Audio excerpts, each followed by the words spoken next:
नमो नमो लोयेश त्रिकालवर्ती अरहंताणम नमो लोयेश त्रिकालवर्ती सीताणम नमो लोयेश त्रिकालवर्ती आयर्याणम नमो लोयेश त्रिकालवर्ती उच्चारणम नमो लोयेश त्रिकालवर्ती शवशावणम ओंकार बिंदु संयुक्तम नित्यम ध्यायन्ति योगिनम कामदम मोक्षदम चे ओंकाराय नमो नमः मंगलम भगवान वीरो मंगलम गौतमो मुनि मंगलम कुंकुंदार्यो जैनधर्मोस्तु मंगलम सर्वमंगल मांगल्यम सर्व कल्याण कारकम प्रधानम सर्वधर्माणम जैनम जयतु शासनम नमः समयसाराय स्वानुभूत्या चकास्ते चित स्वभावाय भावाय सर्वभावांतरचिते ईगो में शाश्वतोपा ज्ञान दर्शन लक्षणों शेषा में बाहिरा भावा सभी संयोग लक्षणों मारो सुशाश्वत एक दर्शन ज्ञान लक्षण जीव छे बाकी बधा संयोग लक्षण भाव मुझती बाह्य छे हूँ एक शुद्ध सदारूपी ज्ञान दर्शन नहीं करे अन्य मारू जरी परमाणु मात्र नहीं है ये जाणतो अनंत ने गुण द्रव्य ने पर्यायपणे जीव जाने आत्मने कशु मोह पामे लय करे नहीं अप्रमत के प्रमत नहीं ये एक नायक भाव छे ये रीत सूद कथा ने जे ज्ञात तो ते छे अन्यत्र तेमज ज्ञान नहीं कारक नहीं वेद करे जाने जी कर्मोदय निजरा बनते मत मोक्ष ने वचल ने अनुपम गति पामेल सर्वेचित ने वंदी कहूँ श्रुत केवड़ी कथित आश्रम प्राप्त स्थाप निज ने मोक्ष पंथे त्या अनुभव तेमाज नित्य विहार कर नहीं विहर पर द्रव्यो विषय ओम श्री नमः सिद्धेभ्यो नमः सिद्धेभ्यो नमः सिद्धेभ्यो। आ श्री समयसारजी परमागम शास्त्र है જેને પ્રથમ જીવ નામનો અધિકાર 31મી ગાથા ઉપર આપણો સ્વાધ્યાય ચાલે છે 31, 32 ને 33 ગાથા એનું ખરેખર એક જોડકું છે એમાં 31મી ગાથા છે એ સમ્યક દર્શનની ગાથા છે કે જેમાં જ્ઞેય જ્ઞાયકનો સંકર દોષનો પરિહાર કરવાની વિધિ બતાવેલી છે ત્યારબાદ 32મી ગાથા છે એ ઉપસમ શ્રેણીની છે 33મી ગાથા સપક શ્રેણીની છે એટલે આ 31, 32 ને 33મી ગાથામાં આખું જૈન દર્શન સમાવિષ્ટ થયેલું છે એ ચતુર્થ ગુણસ્થાન કેવી રીતે આવે પછી મુનિપણું કેવી રીતે આવે મુનિપણામાં ઉપસમ શ્રેણી ને સપક શ્રેણી બે શ્રેણી હોય છે એની પણ 32 ને 33 ગાથામાં ચર્ચા આવી ગઈ છે એવી આ અપૂર્વ 31, 32, 33 ગાથાનું એક અભૂતપૂર્વ જોડકું છે અને એમાં પ્રથમમાં પ્રથમ 31મી ગાથા ઉપર આપણો સ્વાધ્યાય ચાલે છે કે જેમાં તીર્થંકર ભગવાનની નિશ્ચય સ્તુતિ કોને કહેવામાં આવે તેની વાત અપૂર્વ રીતે આવેલી છે અનાદિથી જીવ જે છે એ ખરેખર તીર્થંકરને જોઈ અને એની સ્તુતિ કરતો હોય છે અને એને એમ જ લાગે છે કે એ સ્તુતિ કરતા કરતા કરતા એને એવો ભાવ આવે છે કે હું તીર્થંકર ભગવાનની ખરેખર સ્તુતિ કરું છું પણ ખરેખર તીર્થંકરનો જીવ અને તીર્થંકરનો દેહ બે પૃથક પૃથક છે એટલે ખરેખર તીર્થંકરની સ્તુતિ તો જ્યારે પોતાના આત્માની સ્તુતિ થાય ત્યારે જ ખરેખર વાસ્તવિકપણે તીર્થંકરની સ્તુતિને વ્યવહાર કહેવામાં આવે છે પણ અજ્ઞાનીને અનાદિથી આવો વ્યવહાર ચાલ્યો આવે છે અને એ વ્યવહાર 26 થી 30 ગાથામાં એની બહુ જબરજસ્ત ચર્ચા આવી છે આ 31 ગાથા પહેલા 26 થી 30 ગાથામાં એની ખૂબ ચર્ચાથી એની ખૂબ ચર્ચા કરી અને દેહની સ્તુતિ તીર્થંકર ભગવાનના દેહની સ્તુતિ કેવી રીતે કરવી એનો વ્યવહાર કેવી રીતે કહેવો એ બધી ચર્ચા આવ્યા બાદ અહીંયા તીર્થંકર ભગવાનની નિશ્ચય સ્તુતિની ચર્ચા એમાં પણ જ્ઞેય જ્ઞાયકના સંકર દોષનો પરિહારની સ્તુતિ કેવી રીતે કરવી એનું વર્ણન આ 31મી ગાથામાં અદભુત રીતે આવ્યું છે આપણો વિષય ચાલતો તો તેમાં ભાવિન્દ્રીનો દ્રવ્યેન્દ્રિયોની ચર્ચા આપણે કરેલી અને ભાવિન્દ્રીનો વિષય આપણે ચાલતો તો ભાવિન્દ્રીનો વિષય એ ઘણો સૂક્ષ્મ છે અને દ્રવ્યેન્દ્રી ભાવિન્દ્રી અને ભાવિન્દ્રીના વિષયો ત્રણેયને અહીંયા જ્ઞેયમાં નાખ્યા છે કોઈને જ્ઞાન કહેવામાં નથી આવ્યું અહીંયા ત્રણેયને જ્ઞેય કીધું છે કે જેટલું જ્ઞેયના લક્ષે જે કાંઈ પ્રવર્તતું હોય એને પણ જ્ઞાન ન કહેતા એને પણ જ્ઞેય જ કહેવામાં આવે છે. એટલે ભાવિન્દ્રી કે જે ભાવિન્દ્રી પોતે જ્ઞાનને ખંડ પ્રદર્શિત કરે છે, એક એક જ્ઞેયના લક્ષે, એક એક ઇન્દ્રિયના લક્ષે જે જ્ઞાન વર્તે છે તે જ્ઞાન ખરેખર પરિપૂર્ણ જાણવું તેમાં પ્રગટ થતું ન હોવાને કારણે જે ઇન્દ્રિયની સન્મુખ થઈને કે જે જ્ઞેયની એક જ્ઞેયની સન્મુખ થઈને જે જ્ઞાન વર્તતું હોય તેમાં એનો વિષય મર્યાદિત થઈ જાય છે. સંપૂર્ણ વિષય એ જ્ઞાનમાં ખ્યાલમાં નથી આવતો. એટલે જાણવાની નવી ઈચ્છાઓની ઉત્પત્તિ થયા કરે છે. માટે તેવા જ્ઞાનને, બહિર્લક્ષી જ્ઞાનને, જ્ઞેયના સંગે વર્તતું, ઇન્દ્રિયોના સંગે વર્તતું જે જ્ઞાન છે તેને ખરેખર ભાવિન્દ્રી કીધી છે. ભાવિન્દ્રી ખરેખર ત્રિકાળી દ્રવ્ય છે, એમાંથી પ્રગટ થતું જ્ઞાન છે. એ જ્ઞાન જે છે એનો બહિર્મુખ વ્યાપાર છે. એનું જે કાંઈ વિપરીત પરિણમન ચાલે છે એને ખરેખર ભાવિન્દ્રી કહેવામાં આવે છે. ભાવિન્દ્રી કદી પોતાના આત્માનો અનુભવ નથી કરી શકતી, કારણ કે ભાવિન્દ્રી એનું નામ જ ત્યારે પડે છે કે નિયમથી તે પરની સન્મુખ થઈને પ્રગટ થતી હોય. જ્ઞેયોની સન્મુખ થઈને વર્તે જ્ઞાનને ભાવિન્દ્રી કહેવામાં આવે. ઇન્દ્રિયોની સન્મુખ થઈને જે જ્ઞાન વર્તે એને ભાવિન્દ્રી કહેવામાં આવે. અને જ્ઞેયોની સન્મુખ થઈને જે જ્ઞાન વર્તે એને ભાવિન્દ્રીના વિષયો, એટલે કે એ જ્ઞેયોની સન્મુખ થયેલું જ્ઞાન છે એ પણ ખરેખર ભાવિન્દ્રીમાં જાય છે. એટલે દ્રવ્ય ઇન્દ્રિય ભાવિન્દ્રી ને ભાવિન્દ્રીના વિષયો એને જીતવાની આ ગાથા છે. એટલે કે જ્ઞાનને જીતવાની ગાથા ન હોય, કારણ કે જ્ઞાનને જીતવાનું ન હોય. જ્ઞાન તો પોતાનો સ્વભાવ હોય, પણ જ્ઞેયને જીતવાનું હોય. અને એ પણ કયું જ્ઞેય કે જે જ્ઞાન જ્ઞેયનું લક્ષ કરીને વર્તતું જ્ઞાન છે એને જ અહીંયા જ્ઞેય કહેવામાં આવ્યું છે. એવા જ્ઞેયને જીતવાનો પાઠ અહીંયા જ્ઞેય જ્ઞાયકના સંકર દોષનો પરિહાર કરાવવાનો પાઠ અહીંયા 31મી ગાથામાં વર્ણન કરવામાં આવ્યો છે. આપણી 2-3 રવિવારથી આની ચર્ચા ચાલે છે. મુખ્ય વિષય એવો છે કે અનાદિથી જીવનું બહિર્મુખ પરિણમન તો ચાલ્યા કરે છે. એ બહિર્મુખ પરિણમનમાં એક મુખ્યપણે એનું જ્ઞાન જે પરલક્ષ વાળું છે એ મુખ્યપણે કામ કરતું હોય છે. જ્યાં સુધી જ્ઞાન પરનું લક્ષ કરીને ઉત્પન્ન થયા કરે છે ત્યાં સુધી એ જ્ઞાનને જ્ઞાન કહેવામાં આવતું નથી. જ્યાં સુધી એ જ્ઞાન છે એનું નામ જ્ઞેય છે, ઇન્દ્રિય જ્ઞાન છે, અજ્ઞાન છે, મિથ્યા જ્ઞાન છે, વિપરીત જ્ઞાન છે, બહિર્લક્ષી જ્ઞાન છે. એવા જ્ઞાનમાં કદી આત્માનો આત્મિક અનુભવ થઈ શકતો નથી. જ્યારે એ જ્ઞાન પોતાની કરવટ બદલે છે, પોતાનો વિષય બદલે છે, પોતાનું જ્ઞેય બદલે છે, પર જ્ઞેયની બદલે પોતાના જ્ઞાનમાં સ્વજ્ઞેયને જ્ઞેય બનાવે છે, ત્યારે એ જ્ઞાનમાં ખરેખર અતિન્દ્રિય જ્ઞાનનો જન્મ થાય છે. અને જ્યારે એવા અતિન્દ્રિય જ્ઞાનનો જન્મ થાય ત્યારે વાસ્તવિક એને જ્ઞાન કહેવામાં આવે છે. કારણ કે જે જ્ઞાન પોતાના આત્માને પ્રસિદ્ધ ન કરે એનું નામ ખરેખર જ્ઞાન નથી, એનું નામ ખરેખર જ્ઞેય છે. માટે એ જ્ઞાનનો અંશ હોવા છતાં, પ્રયોગક્ષમ જ્ઞાન હોવા છતાં જ્યાં સુધી એ જ્ઞાન બહિર્લક્ષે પરિણમે છે, ઇન્દ્રિયોની સન્મુખતા કરીને પરિણમે છે, જ્ઞેયોની સન્મુખતા કરીને પરિણમે છે, ત્યાં સુધી એ જ્ઞાનને જ્ઞાન કહેવામાં આવતું નથી.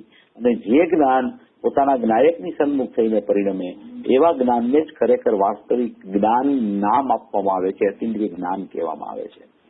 તો આવી જે વ્યવસ્થા આમાં 31મી ગાથામાં વર્ણવવામાં આવી છે, એક તો પ્રત્યેક જીવ પાસે પોતાની જ્ઞાયક સત્તા છે, ધ્રુવ સત્તા છે, ચૈતન્ય સત્તા છે, અપરિણામી તત્વ છે.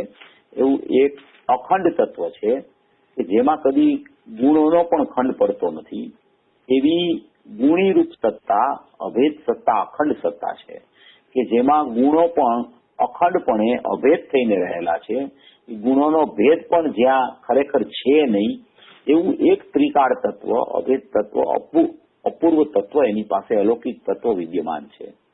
એવું તત્વ જે છે એવા તત્વની સાથે સાથે પ્રત્યેક સમયે એક ઉત્પાદરૂપ પરિણમન ચાલે છે. આ ધ્રુવ છે એ ધ્રુવની સત્તા અને એક ઉત્પાદની સત્તા, ઉત્પાદનું એક પરિણમન ચાલે છે.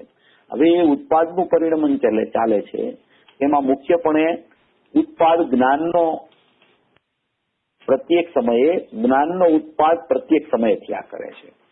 હવે એ જ્ઞાનનો ઉત્પાદ છે તે તો ધ્રુવમાંથી ઉત્પાદ થતો હોવાને કારણે એ ધ્રુવ જેવો જ ઉત્પાદ જ્ઞાનમાં પ્રત્યેક સમયે સામાન્ય જ્ઞાન પ્રગટ થાય છે. હવે એ જ્ઞાન પ્રતિ સમયે પ્રગટ છે, એક સમયવર્તી જ્ઞાન છે, એક સમયનો ઉપયોગ છે, પણ એ છે જ્ઞાન, એ જ્ઞાનને હજી કોઈ ઉપાધિ લાગુ નથી પડી ત્યાં સુધી એને જ્ઞાન કહેવામાં આવે છે. જ્યાં એનું લક્ષ પર તરફ જાય, જ્યાં એ જ્ઞેયોને લક્ષ કરી અને જ્ઞાન જ્યાં વર્તતું થાય ત્યાં એ જ્ઞાનનું નામ છે ને એ જ્ઞાનનું નામ બદલાઈ જાય છે, ત્યાં એ જ્ઞાનનું નામ ભાવિન્દ્રી પડી જાય છે. જ્યાં સુધી એ અંદરથી પ્રગટ થઈને આવે છે, અંદરમાંથી પ્રગટ થાય છે, ત્યાં સુધી એનું નામ હજી જ્ઞાન છે. પણ એ પ્રગટ થતા વેત ક્યાંક ને ક્યાંક સન્મુખ થઈને પરિણમે છે.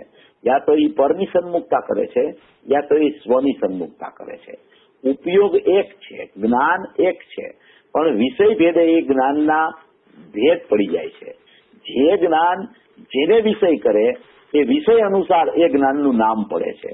અતિન્દ્રિય જ્ઞાયક સ્વભાવનો વિષય કરે એ જ્ઞાન તો એને અતિન્દ્રિય જ્ઞાન નામ આપવામાં આવે છે.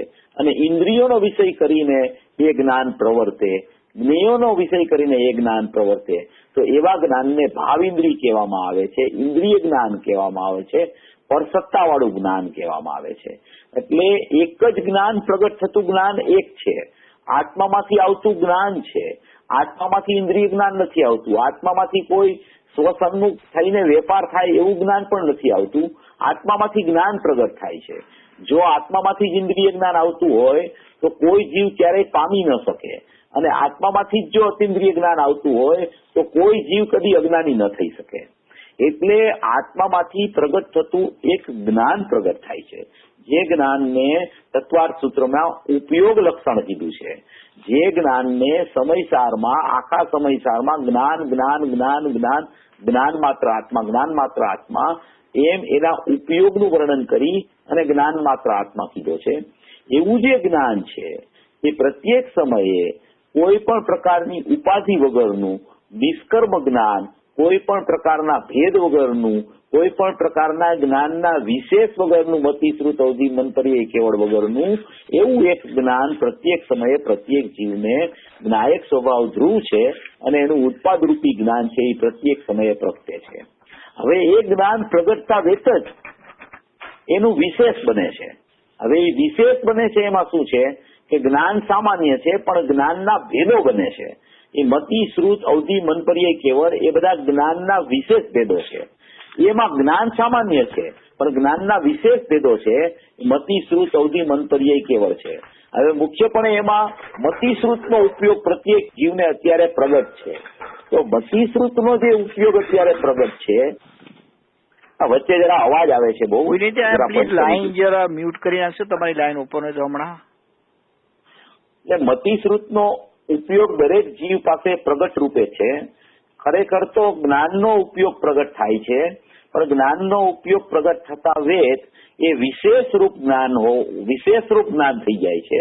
અને વિશેષ રૂપ જ્ઞાન છે એમાં મતિ જ્ઞાન, શ્રુત જ્ઞાન એવો એક ઉપયોગ એનો પ્રગટ થાય છે. મતિ શ્રુત જ્ઞાન રૂપ ઉપયોગ અત્યારે દરેક જીવ પાસે, સંઘની પંચેન્દ્રિય જીવ પાસે મતિશ્રુત જ્ઞાનનો ઉપયોગ કામ કરતો હોય છે. તો મતિશ્રુત જ્ઞાનનો ઉપયોગ આપણને ખબર હોય પણ મતિશ્રુત જ્ઞાન ઉપયોગનું કાર્ય શું, એને મતિ અને શ્રુત એવા નામ કેમ પડ્યા, એ મતિશ્રુત જ્ઞાન કેમ કહેવામાં આવ્યું? ઉપયોગ તો જ્ઞાનનો પ્રગટ થાય છે, જ્ઞાનનું વિશેષ મતિશ્રુત છે. તો એ મતિશ્રુત કેવી રીતે કાર્ય કરે છે અને એ મતિશ્રુતમાં આ ભાવિન્દ્રી કેવી રીતે બની જાય છે અને એ ભાવિન્દ્રીનો વિષય ઇન્દ્રિયની સન્મુખ થઈને કેવી રીતે થઈ જાય છે એ પ્રકરણ આમાં 31મી ગાથામાં વર્ણનમાં આવેલું છે. હવે પ્રત્યેક સમયે ધ્રુવ જ્ઞાયક ચૈતન્ય સત્તા છે, એના ઉપયોગ રૂપી સામાન્ય જ્ઞાન પ્રત્યેક સમયે પ્રગટ થાય છે. એ જ્ઞાનનું વિશેષ મતિશ્રુત રૂપ પ્રગટ થાય છે. હવે મતિ જ્ઞાન અને શ્રુત જ્ઞાન જે બે જુદા જુદા જ્ઞાન છે, જેમ આપણે ગયા રવિવારે એની પેલા પણ વિષય લીધેલો કે જે એક ઇન્દ્રિયની સન્મુખ થઈ અને જે જ્ઞાન પ્રવર્તે એ એક ઇન્દ્રિયની સન્મુખ થઈને પ્રવર્તે ત્યારે બીજી ઇન્દ્રિયનું જ્ઞાન છે એ એને ન હોય ત્યારે એ લબ્ધ થઈ જાય. ઇન્દ્રિયો બધી ચક્ષુ ઇન્દ્રિયના વ્યાપાર રૂપ જ્ઞાનનો ઉપયોગ ચાલતો હોય, સંજ્ઞાન ભાવિન્દ્રી ચાલતી હોય, ત્યારે એને રસેન્દ્રી, ઘ્રાણેન્દ્રી, સ્પર્શેન્દ્રી અને કર્ણેન્દ્રીનો વ્યાપાર ન હોય. એક ઇન્દ્રિયની સન્મુખ જ્ઞાનનો એક સમયનો એક વ્યાપાર જ ચાલ્યા કરે. પછી પાછો બીજી ઇન્દ્રિયની સન્મુખ થાય, ત્રીજી ઇન્દ્રિયની સન્મુખ થાય, ચોથી ઇન્દ્રિયની સન્મુખ થાય, પાંચમી ઇન્દ્રિયની સન્મુખ થાય. જ્યાં જે ઇન્દ્રિયમાં પ્રીતિ ચાલતી હોય, જે ઇન્દ્રિયના વિષય ઉપર પ્રીતિ જે જીવની ચાલતી હોય, એ તરફ એનો ઉપયોગ કામ કરવા માંડે. કોઈને રસેન્દ્રીનો વ્યાપાર પ્રબળપણે ચાલતો હોય, તીવ્રપણે, તો એ રસેન્દ્રીની સન્મુખ વાળું જ્ઞાન પ્રગટ થયા કરે. અને કોઈને સ્પર્શેન્દ્રીના વ્યાપારની મુખ્યતા ચાલતી હોય, પ્રીતિ ચાલતી હોય, તો એ જ્ઞાન સ્પર્શેન્દ્રીના વ્યાપાર તરફ ચાલ્યા કરે. કોઈને ચક્ષુ ઇન્દ્રિયના વ્યાપારનો પ્રબળ મોહ ચાલતો હોય, તો એ ઇન્દ્રિય જ્ઞાન ચક્ષુ ઇન્દ્રિયની સન્મુખ થઈને ચાલ્યા કરે. પણ જે જ્ઞાન દરેક પાંચે ઇન્દ્રિયની સન્મુખ એક સાથે ભાવેન્દ્રિય ન થઈ શકે, એ ખંડ જ્ઞાન એટલે કહેવામાં આવે કે એક એક ઇન્દ્રિયની સન્મુખ થઈને વિષય કર્યા કરે છે. માટે એ જ્ઞાનનું નામ ખંડ જ્ઞાન છે. અને અતિન્દ્રિય જ્ઞાન છે એ અખંડ એવો આત્મા જ્ઞાયક ભાવ એની સન્મુખ થઈને વિષય કરે છે, એને સ્વગણી બનાવી અને વર્તે છે. માટે એને અતિન્દ્રિય જ્ઞાન કહેવામાં આવે, જેમાં પૂરું જાણવું સ્વપરનું હોય. અને આ જે જ્ઞાન બહિર્લક્ષી જ્ઞાન, ભાવિન્દ્રિય રૂપ જ્ઞાન એક એક ઇન્દ્રિયની સન્મુખ રહીને પરિણમતું હોવાથી એને એક ઇન્દ્રિયનું જાણવું પણ ખરેખર પૂરું થતું નથી. ત્યાં એને વિષયનો બીજી ઇન્દ્રિયને જાણવાનો પ્રતિબંધ આવી જાય છે. માટે એ જ્ઞાન છે એ નિર્બળ જ્ઞાન છે, એ બળવાન જ્ઞાન નથી, એ નિર્બળ જ્ઞાન છે, નિર્માલ્ય જ્ઞાન છે. માટે એને જ્ઞાન કહેવામાં આવતું નથી, એને એટલે ઇન્દ્રિય જ્ઞાન ને ભાવિન્દ્રિય કહેવામાં આવી છે. હવે આમ જે વ્યાપાર ઇન્દ્રિયોની સન્મુખ પ્રવર્તો વ્યાપાર છે, એ જે રીતે એક એક ઇન્દ્રિયની સન્મુખ પ્રવર્તે છે, એવી જ રીતે મતિશ્રુત જ્ઞાનમાં એવું ચાલે છે. મતિશ્રુત પણ જ્ઞાન છે. હવે મતિ જ્ઞાન છે, એ મતિ જ્ઞાન છે ને એ પાંચ ઇન્દ્રિય સાથે જોડાયેલું છે. અને શ્રુત જ્ઞાન છે એ મનના સંગ સાથે જોડાયેલું છે. પાંચ ઇન્દ્રિયનો વેપાર જ્યારે શ્રુત જ્ઞાનમાં વિચારની ભૂમિકા ચાલતી હોય છે, ત્યારે મતિ જ્ઞાનમાં જ્યારે પાંચ ઇન્દ્રિયની સન્મુખ એક એક ઇન્દ્રિયની સન્મુખ થઈને મતિ જ્ઞાન કાર્ય કરતું હોય, જ્યારે કોઈ આપણે શાસ્ત્રનો સ્વાધ્યાય કરતા હોય ચક્ષુ ઇન્દ્રિયના માધ્યમથી, ત્યારે આપણે કોઈ વિષય આવે તો એ વિષય ચક્ષુ ઇન્દ્રિયના માધ્યમથી આપણને ખ્યાલમાં આવ્યો વિષય, શાસ્ત્રની સન્મુખ આપણું જ્ઞાન થયું. અને એ શાસ્ત્રને જાણતા 31મી ગાથા આવી, તો 31મી ગાથામાં આપણને એમ ખબર પડી કે દ્રવ્ય ઇન્દ્રિય, ભાવેન્દ્રિય ને ભાવેન્દ્રિયના વિષયો એ ત્રણેય જ્ઞેય છે, એ ખરેખર જ્ઞાન નથી. એવું જયારે શાસ્ત્રમાં લખેલું વાંચ્યું, ત્યારે એ જ્ઞાન જે હતું એ મતિ જ્ઞાન ચક્ષુના માધ્યમથી ચક્ષુ ઇન્દ્રિય દ્વારા એ જ્ઞાન એની સન્મુખ થઈ અને શાસ્ત્ર તરફ ગયું છે. તો એ જયારે જ્ઞાન ચક્ષુ ઇન્દ્રિયના માધ્યમથી શાસ્ત્ર તરફ ગયું છે, એ મતિ જ્ઞાનનો વ્યાપાર ચાલ્યો. હવે એ જયારે એને ખ્યાલમાં આવ્યું 31મી ગાથા, ત્યારે પછી એને થોડો વિચાર ચાલવા માંડે છે. તો એ વિચાર ચાલે છે, એ વિચાર મનના સંગે ચાલે છે. અને વિચાર મનના સંગે ચાલે છે તો એ મતિ જ્ઞાનનો વ્યાપાર લબ્ધ થઈ જાય છે અને શ્રુત જ્ઞાનનો વ્યાપાર ઉપયોગાત્મક થઈ જાય છે. આવું મતિ શ્રુત જ્ઞાનનું જોડકું હોવા છતાં એ જયારે મતિ જ્ઞાનનો વ્યાપાર ચાલતો હોય ત્યારે શ્રુત જ્ઞાનનો વ્યાપાર લબ્ધ રૂપે હોય છે. જયારે શ્રુત જ્ઞાનનો વ્યાપાર ચાલતો હોય ત્યારે મતિ જ્ઞાનનો વ્યાપાર લબ્ધ રૂપ થઈ જાય છે. મતિ જ્ઞાનનો વ્યાપાર પાંચ ઇન્દ્રિયની સન્મુખતા વાળો હોય છે. શ્રુત જ્ઞાનમાં શ્રુત વિકલ્પામયા, એટલે શ્રુત જ્ઞાનમાં જે વિકલ્પ ભાવિન્દ્રિયનું પરિણમન ચાલે છે, ભાવ મનનું પરિણમન ચાલે છે, વિકલ્પાત્મક પરિણમન ચાલે છે, કે જેમાં વિચાર દશા ચાલે છે કે ભાઈ આમાં ભાવિન્દ્રિયને ખંડ જ્ઞાન કીધું તો એ કેવી રીતે હોય, એવો વિચાર જ્યાં ચાલવા માંડે છે, એ વિચાર પણ એવી વસ્તુ છે, એ શ્રુત જ્ઞાનમાં વિચાર ચાલે છે, પણ જ્યાં સુધી એ વિચાર આત્મસન્મુખ થઈને નથી પરિણમતો ત્યાં સુધી એ વિચારનું નામ વિકલ્પ છે. એટલે વિચાર આત્માથી દૂર રહીને ચાલતી વસ્તુ હોવાને કારણે એને વિકલ્પ રૂપી વિચાર કહેવામાં આવે છે. એવો શ્રુત જ્ઞાનમાં પણ એ શ્રુત જ્ઞાનમાં વિકલ્પાત્મક શ્રુત જ્ઞાન થાય છે ત્યારે એમાં વિચાર દશા ચાલે છે, મનના સંગે એનો વિચાર ચાલ્યા કરે છે. અને મતિ જ્ઞાનમાં પાંચ ઇન્દ્રિયની સન્મુખતા ચાલે છે. આવું મતિ શ્રુતનું પરિણમન દરેક જીવને ચાલ્યા કરે છે. ત્યારે એ જ્ઞાનનો ઉપયોગ પ્રગટ થાય છે. એ ઉપયોગ યા તો મતિ જ્ઞાનમાં કન્વર્ટ થાય છે, યા તો શ્રુત જ્ઞાનમાં કન્વર્ટ થાય છે. વિચારધારા જીવને ચાલે ત્યારે વિચારધારા હંમેશા શ્રુત જ્ઞાનમાં ચાલતી હોય છે. શ્રુત જ્ઞાન છે એ બળવાન જ્ઞાન છે, એ આત્માને પકડી શકે એવું જ્ઞાન છે. એનામાં એવી તાકાત છે કે હું આત્મા છું, આત્મસન્મુખ થઈ શકે એવું એ શ્રુત જ્ઞાન છે. એટલે વિચારધારા મનના સંગે તેમાં ચાલે છે. મન છે ને એ મન રૂપી અને અરૂપી બે પદાર્થનો નિર્ણય કરવામાં એ નિમિત્ત સમર્થ હોય છે. નિર્ણય તો જ્ઞાનમાં થાય છે, પણ જ્ઞાનમાં થતો નિર્ણય શ્રુત જ્ઞાનમાં મનના અવલંબન પૂર્વક થતો હોવાને કારણે મન કોઈ એવી ખાલી એકદમ નકામી વસ્તુ નથી. મનના સંગે નિર્ણય કરવાનું કાર્ય શ્રુત જ્ઞાનમાં ભજતું હોય છે. એટલે એટલું કાર્યકારી છે મન. એટલે જ પાંચ સંગની પંચેન્દ્રિય જીવ પામે છે એનું કારણ છે કે મનમાં પણ એવી કોઈ રૂપી અરૂપી પદાર્થને નિર્ણય કરવાની તાકાત નિમિત્તપણે રહેલી છે કે જે જ્ઞાન મનના સંગે એવો વિચારધારા પોતાના કેળવી અને એક મનના સંગે કોઈ નિર્ણયની ભૂમિકા કરી શકે છે. મતિ જ્ઞાન પાંચ ઇન્દ્રિયની સન્મુખ જે ચાલતું હોય છે, એક ઇન્દ્રિયની સન્મુખતા કરીને મતિ જ્ઞાનનો વ્યાપાર ચાલ્યા કરે છે.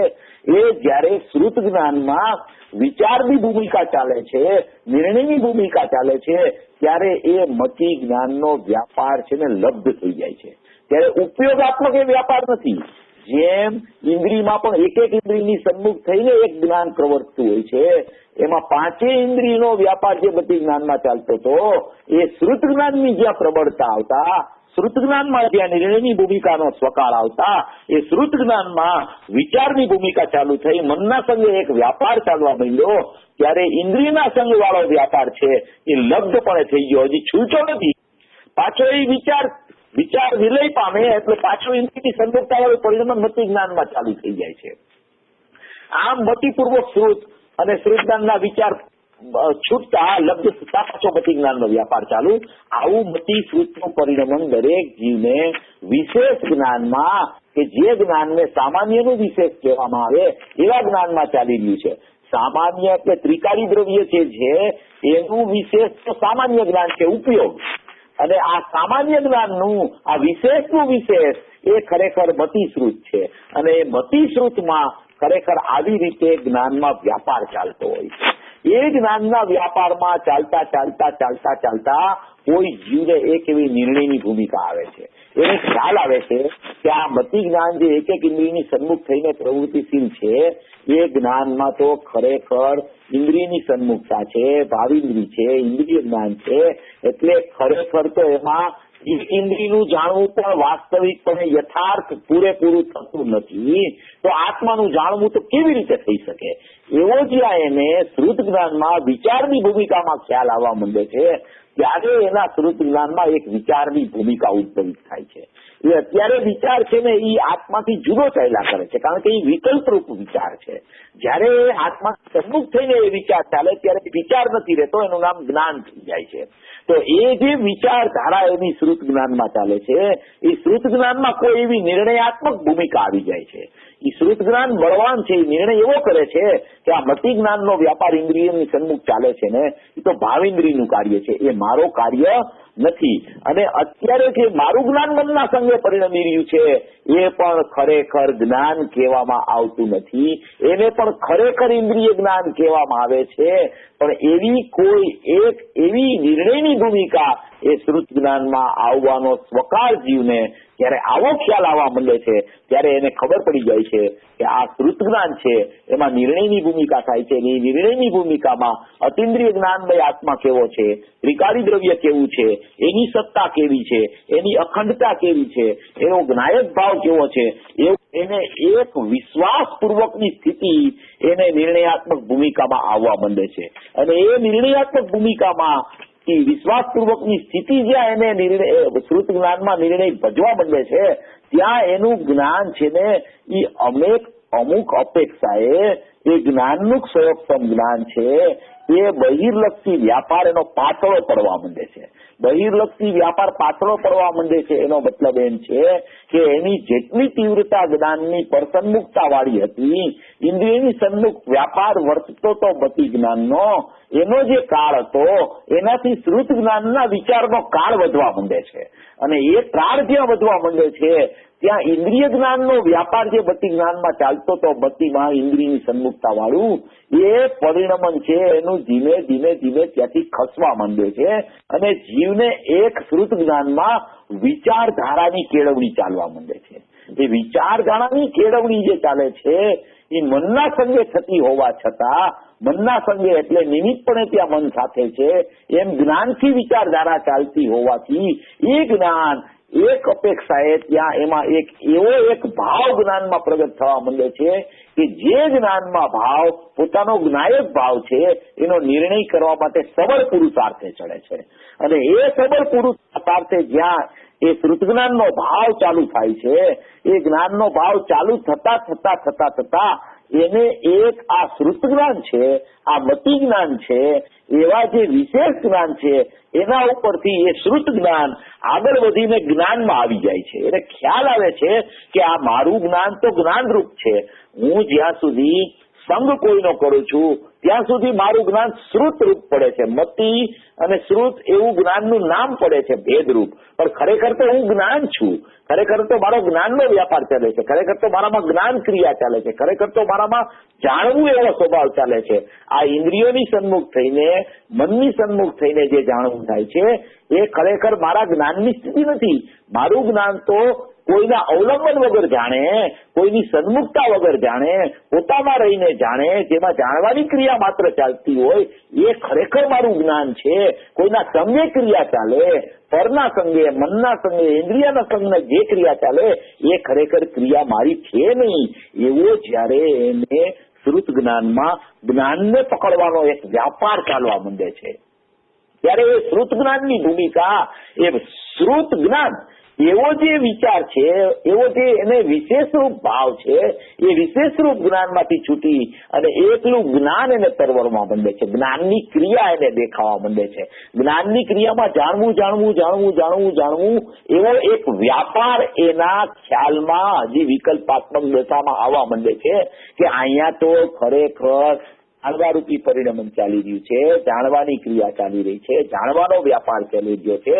અહીંયા કોઈ જ્ઞાનને મનનો સંગ નથી થયો, જ્ઞાનને ઇન્દ્રિયનો સંગ નથી થયો, અને જ્ઞાન પોતે પોતાથી વાસ્તવિકપણે જાણવાની ક્રિયા કરી રહ્યું છે. જ્યાં હું મનનો સંગ કરવા જાઉં છું, જ્યાં હું ઇન્દ્રિયનો સંગ કરવા જાઉં છું, ત્યાં એ જ્ઞાન છે એ નિર્બળ જ્ઞાન થઈ જાય છે. એ જ્ઞાનમાં બળ રહેતું નથી, પુરુષાર્થ રહેતો નથી, આત્માનું અવલંબન થઈ શકતું નથી. એ જ્ઞાનમાં એવો જ્યાં એને ખ્યાલ આવવા માંડે છે ત્યાં એને એક એ મતિ શ્રુતથી એક જુદું જ્ઞાન, એવું સામાન્ય જ્ઞાન કે જે મતિ શ્રુત છે એ જ જ્ઞાનનું વિશેષ છે. એવું જે જ્ઞાન સામાન્ય કે જે જ્ઞાન સામાન્યનું વિશેષ જ મતિ શ્રુત છે, એવું મતિ જ્ઞાન, શ્રુત જ્ઞાન, એમાં જ્ઞાન એને પકડાવા માંડે છે કે મતિ શ્રુતનો ઉપયોગ કામ કરે છે ત્યારે પણ જાણવાની ક્રિયા તો જ્ઞાનમાં ચાલે છે. ભલે મતિ શ્રુત બહિર્લક્ષ હોય, ભલે એને પરોક્ષ કહેવામાં આવતું હોય, આદિ પરોક્ષ, પણ ખરેખર તો એ મતિ શ્રુતમાં પણ રહેલું શું છે તો કે એ મતિ શ્રુતમાં પણ ખરેખર તો જ્ઞાન રહેલું છે. ખરેખર તો એ જ્ઞાનનો વ્યાપાર છે, ખરેખર તો એ જ્ઞાનની ક્રિયા ચાલે છે. પણ જ્યાં સુધી એ જ્ઞાનની ક્રિયામાં ઇન્દ્રિયોનું અને મનનું લક્ષ ક્રિયા કરે છે, પાંચ ઇન્દ્રિયનું અને દ્રવ્યમનના સંગે જ્યાં સુધી એ જ્ઞાન વહેતા કરે છે ત્યાં સુધી એ જ્ઞાનનું નામ અતિન્દ્રિય જ્ઞાન કે સામાન્ય જ્ઞાન નથી કહેવાતું. માટે તેને ભાવ ઇન્દ્રિય એવું એને ખંડ ખંડ જ્ઞાન, ઇન્દ્રિય જ્ઞાન, બહિર્લક્ષી જ્ઞાન, મિથ્યા જ્ઞાન. કારણ કે જ્ઞાન ખરેખર એને કહેવાય કે જે પરલક્ષ અભાવાત હોય. પરમ અધ્યાત્મ તરંગીણીમાં આવો શ્લોક છે કે જ્ઞાન કોને કહેવાય તો કે જ્ઞાન એને કહેવાય કે પરલક્ષ અભાવાત ચંચલતા રહિતમ અચલમ જ્ઞાનમ. જ્ઞાનની વ્યાખ્યા બાંધી કે જ્ઞાન કોને કહેવું તો કે પરલક્ષ અભાવાત, કે જે જ્ઞાનને પરનું લક્ષ ન હોય એને જ ખરેખર જ્ઞાન કહેવામાં આવે. તો એવું જે જ્ઞાન જ્યાં એને મતિ શ્રુતનો ઉપયોગ ચાલે છે એ સમયે શ્રુત જ્ઞાનમાં સૂક્ષ્મતાપૂર્વક જ્યાં એને જ્ઞાન પકડાવવામાં આવે છે, જ્ઞાન ખ્યાલમાં આવે છે કે મારું જ્ઞાન તો પરલક્ષ સ્વભાવાત અને ખરેખર સ્વલક્ષ સ્વભાવાત છે, એવો જ્યાં જ્ઞાનનો ખરેખર સ્વભાવ એના ખ્યાલમાં આવી જાય છે, જ્ઞાનની ક્રિયા વાસ્તવિક ચાલે છે એ એને ખ્યાલમાં આવવા માંડે છે.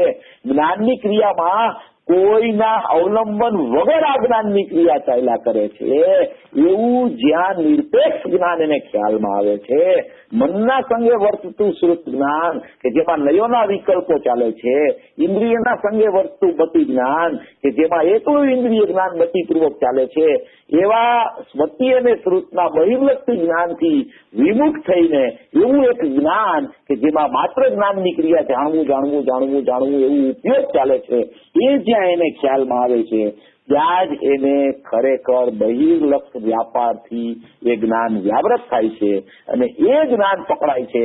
ત્યાં જ એ જ્ઞાનની ખાણ, જ્ઞાનનું ઉદ્ભવ સ્થાન, જ્ઞાનની ક્રિયા ચાલે છે એ નિષ્ક્રિય જ્ઞાન કેવું છે, જ્ઞાનની ક્રિયા જેમાં નથી ચાલતી પણ જ્ઞાનની ક્રિયાનો અંશ જેમાંથી આવે છે એવું એક જે નિષ્ક્રિય જ્ઞાયક ભાવ, પરમ પરિણામિક ભાવરૂપ સ્વભાવ, અખંડ સ્વભાવ, ચૈતન્ય સ્વભાવ, શાશ્વત સ્વભાવ એવો એને ખ્યાલમાં આવવા બને છે.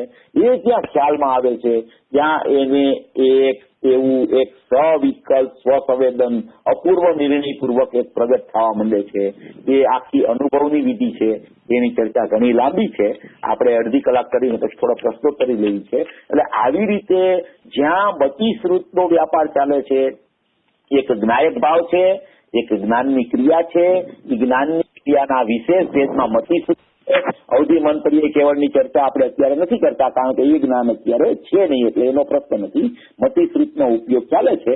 અવધિ અને મંતરીય એ સમ્ય જ્ઞાન હોય છે પણ એ અનુભવના કાળમાં પણ લપ થઈ જાય છે.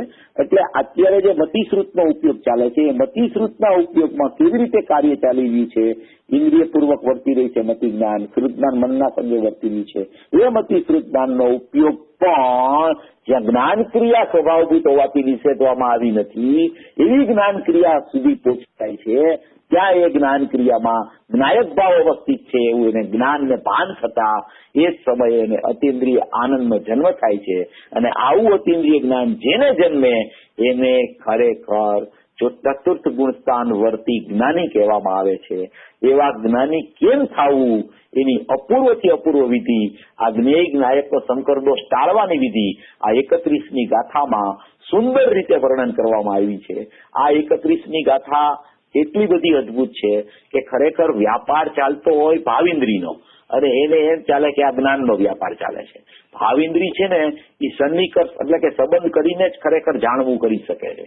જેમ તમે મોઢામાં કોઈ પદાર્થ મૂકો, જેમ કે તમે સાકર મોઢામાં મૂકો, રસગુલ્લું મોઢામાં મૂકો, જાંબુ મોઢામાં મૂકો તો તમને એનો સ્વાદ આવે છે. તો એ સ્વાદ આવે છે ને એ સ્વાદ જે વર્તે છે ને એ સ્પર્શ કરીને વર્તેલો સ્વાદ છે. તો ઈ જે રસેન્દ્રિય દ્વારા એનો સ્પર્શ થયો છે એની મીઠાશ જે આવી છે એ રસેન્દ્રિયના જે કામ ચાલે છે એ ભાવિન્દ્રીનું કામ ચાલે છે. ઈ ત્યાં ભાવિન્દ્રી કામ કરે છે. ભાવિન્દ્રી સન્નિકર્ષ કરીને સંબંધ કરીને જે વ્યાપાર જ્ઞાનનો વર્તે એને ભાવિન્દ્રી કહેવામાં આવે છે. પાણી ઠંડુ છે કે ગરમ છે એ ડોલમાં પાણી હોય અને તમે એમાં આંગળી બોળો તો તમને ખબર પડે કે આ પાણી ઠંડુ છે, આ પાણી ગરમ છે. ઓલું સ્વરૂપગ્રાહી જ્ઞાનીની વાત 60મા કળશમાં આવે છે એ ચર્ચા નથી, અત્યારે ભાવિન્દ્રીની ચર્ચા ચાલે છે. એ ભાવિન્દ્રીમાં તમે સ્પર્શ કરો જ્યાં પાણીમાં કે પાણી ઠંડુ છે કે ગરમ છે એ તમને ખ્યાલ આવે તો એ સ્પર્શ કરીને જે વેદન આવ્યું એ ભાવિન્દ્રીનો વિષય છે, જ્ઞાનનો વિષય નથી. એને ભાવિન્દ્રી કહેવામાં આવે છે. ચક્ષુના માધ્યમથી શાસ્ત્રનો ખ્યાલ આવ્યો એ ભાવિન્દ્રીનો વિષય છે. ઘ્રાણ ઇન્દ્રિયના માધ્યમથી જે સુગંધ દુર્ગંધનો ખ્યાલ આવ્યો ભાવિન્દ્રીનો વિષય છે. કર્ણના ઇન્દ્રિયના માધ્યમથી પ્રશંસા નિંદાના શબ્દો કાઢે પડ્યા ભાવિન્દ્રીનો વિષય છે.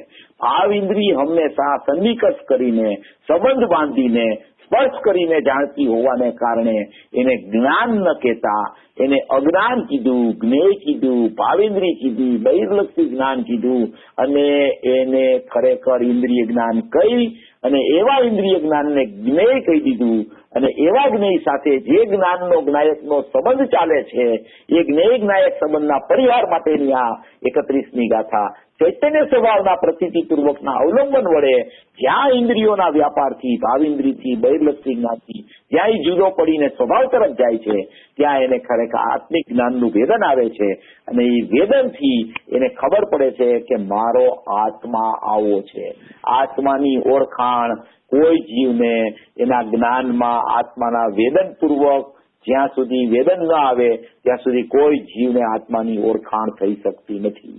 જ્ઞાનીના પ્રતાપે, આચાર્ય ભગવાનના પ્રતાપે એને ખ્યાલમાં વિકલ્પાત્મક દશામાં આવી ગયું હોય કે આત્મા શુદ્ધ છે, અખંડ છે, એક છે, અપરિણામી છે, પણ છતાં જ્યાં સુધી એને આત્મિક જ્ઞાનનું જ્ઞાનમાં વેદન ન આવે ત્યાં સુધી ખરેખર આત્મા કેવો છે એને ઓળખવામાં આવતું નથી.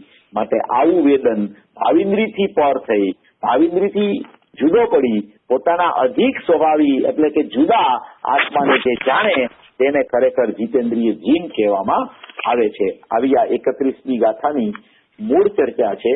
હજી આમાં ઘણો વિષય છે, આપણે હજી આ વિષય લેશું. હજી ભાવિન્દ્રીના વિષયોનો વિષય પણ ઘણો સુંદર છે. ગ્રાહ્ય ગ્રાહક અતિ નિકટતાને કારણે બે એક જેવા દેખાય છે એ વિષય પણ ખૂબ સારો છે. એ ભાવિન્દ્રીના વિષયોનો વિષય છે. એમાં વિશ્વ ઉપર તરતો ચૈતન્ય નાયક બતાવ્યો છે જે 144મી ગાથામાં કીધું છે એવી રીતે જ એ વિષય પણ આગળ આપણે લઈ લેશું. હવે કોઈને પ્રશ્ન હોય તો એ પ્રશ્નો કરી શકે છે. બહુ સરસ.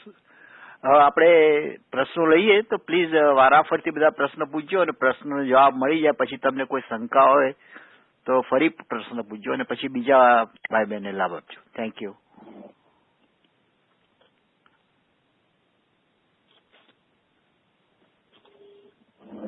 આપણે જયારે આપણે મતિશ્રુતમાં ઉભા હોઈએ એટલે કે વિશેષ જ્ઞાનમાં ઉભા હોઈએ અને જયારે આપણે સામાન્યનો અનુભવ કરવાનો પ્રયોગ ચાલતો હોય તો એ જે સામાન્ય જ્ઞાન છે એ પરિણમન રૂપ હોય છે કે ત્રિકાળ રૂપ હોય છે? જો સામાન્ય જ્ઞાનના બે પ્રકાર છે. એક પ્રકાર સામાન્ય જ્ઞાનને ત્રિકાળી સત્તાને સામાન્ય જ્ઞાન કહેવામાં આવે છે અને એક જ્ઞાન છે એ ઉત્પાદરૂપ ક્રિયાવાળું સામાન્ય જ્ઞાન કહેવામાં આવે છે. ઉત્પાદરૂપ ક્રિયાવાળું જે સામાન્ય જ્ઞાન કહેવામાં આવે છે એ પરિણમન રૂપ છે અને ત્રિકાળી જે અખંડ જ્ઞાન છે એને સામાન્ય જ્ઞાન કહેવામાં આવ્યું છે. એ નિષ્ક્રિય રૂપ ધ્રુવ રૂપ છે. હવે આ જે શ્રુત જ્ઞાન ને મતિ જ્ઞાનનો વિચાર જયારે શ્રુત જ્ઞાનમાં વિચાર ચાલે ત્યારે જે ક્રિયારૂપ સામાન્ય જ્ઞાન છે એ ક્રિયારૂપ સામાન્ય જ્ઞાન પણ ત્યાં ખરેખર ક્રિયારૂપે કાર્યરત હોય છે. એમાં ક્રિયા નથી ચાલતી એવું નથી હોતું. જે વિશેષ રૂપ ભાવશ્રુત જ્ઞાનમાં વિચારધારા ચાલે છે એવો ખ્યાલ ખરેખર ક્રિયારૂપ સામાન્ય જ્ઞાનમાં આવે છે અને એ ક્રિયારૂપ સામાન્ય જ્ઞાન છે એનું જ વિશેષ ખરેખર આ શ્રુત જ્ઞાન છે. પણ એ શ્રુત જ્ઞાન છે એ શ્રુત જ્ઞાનને વિશેષ શા માટે કીધું કે એને કોઈનો સંગ છે પણ એ સમયે પણ શ્રુત જ્ઞાનમાં એ શ્રુત જ્ઞાન જે પ્રગટ થયું છે ત્યાં જ એ શ્રુત જ્ઞાન કીધું. તો એ શ્રુત છે એ શ્રુત જયારે એને લાગુ કર્યું તો જાણવાની અપેક્ષાએ એને શ્રુત કીધું અને જ્ઞાન છે એ જાણવાની ક્રિયારૂપ છે. એટલે જાણવાની ક્રિયારૂપ જાણવાની અપેક્ષા જેમાં ચાલતી હોય એને શ્રુત જ્ઞાન કહેવામાં આવે. એટલે કે જાણવાની ક્રિયા પણ ચાલે છે અને એમાં કોકનો સંગ પણ થયો છે ત્યારે એને શ્રુત જ્ઞાન એવું નામ આપવામાં આવે છે. ક્રિયા છૂટતી નથી. વિશેષ રૂપ વ્યાપાર પણ અત્યારે ચાલી રહ્યો છે પણ એ સમયે પણ જ્ઞાનમાં જાણવાની ક્રિયા ચાલે છે અને એ જાણવાની ક્રિયા જ્યાં મનના સંગે ચાલે છે ત્યાં એને શ્રુત જ્ઞાન કહેવામાં આવે છે, વિશેષ જ્ઞાન કહેવામાં આવે છે. 140 કળશ અને 141 કળશ ઉપર દિવાળી ઉપરના પૂજ્ય ગુરુદેવ શ્રીના પ્રવચન છે. એમાં પૂજ્ય ગુરુદેવ શ્રીએ કળશ ટીકાના પ્રવચનમાં આનું સ્પષ્ટીકરણ ખૂબ સારી રીતે કર્યું છે. અને આની પહેલા પણ કીધેલું જયારે એને કોઈએ પ્રશ્ન પૂછ્યો કે તમે એમ કહો છો કે આ મતિ, શ્રુત, અવધિ, મંતપર્યય અને કેવળ એ બધા જ્ઞાનના ભેદ છે, એ જ્ઞાનના વિશેષ છે અને જૂઠા છે એમ તમે જયારે એને કહો છો તો એમ કે સાચું જ્ઞાન કયું? સાચું જ્ઞાન કોને કેવું? અમારે ખરેખર જ્ઞાન કેવું કોને? તો ગુરુદેવે એવો શબ્દ વાપર્યો કે સાચું જ્ઞાન, જ્ઞાનની પર્યાય માત્ર સાચું જ્ઞાન. એમાં જ્યાં ભેદ કર્યા તમે મતિ, શ્રુત, અવધિ, મંતપર્યય, કેવળ તો એ વિશેષ થઈ ગયું, જૂઠો થઈ ગયું. એટલે એ જ્ઞાનની પર્યાય એ સાચું જ્ઞાન અને બાકીના વિશેષ ક્યાં એ જૂઠું જ્ઞાન. જૂઠું જ્ઞાન એટલે શું કે એમાં અનુભવ થાય એ જૂઠો નથી, અતિન્દ્રિય જ્ઞાન થાય એ જૂઠું નથી, પણ જ્યાં સુધી વિકલ્પાત્મક છે ત્યાં સુધી જૂઠું છે. અનુભવ થાય ત્યારે સામાન્ય જ્ઞાન અને વિશેષ જ્ઞાન એવા કોઈ ભેદ રહેતા નથી, એ આખું અતિન્દ્રિય જ્ઞાન થઈ જાય છે. એવી જ રીતે પૂજ્ય ગુરુદેવશ્રીને રાજકોટમાં રાત્રિ ચર્ચામાં પ્રશ્ન પૂછવામાં આવ્યો હતો કે ભાઈ અનુભવ થાય ત્યારે કયું જ્ઞાન હોય? તો ગુરુદેવે કીધું કે જ્ઞાન માત્ર હોય. ત્યારે શ્રોતાએ ફરી પ્રશ્ન કર્યો એ કયું જ્ઞાન હોય? એ તો મતિશ્રુત જ્ઞાનમાં જ અનુભવ થાય ને. ત્યારે પૂજ્ય ગુરુદેવશ્રીએ કીધું કે ના જ્ઞાનમાં અનુભવ થાય. ફરી પ્રશ્ન કરવામાં આવ્યો કે અત્યારે અમારી પાસે તો મતિ જ્ઞાન ને શ્રુત જ્ઞાન જ છે, તો એ જ્ઞાનમાં અનુભવ કેવી રીતે?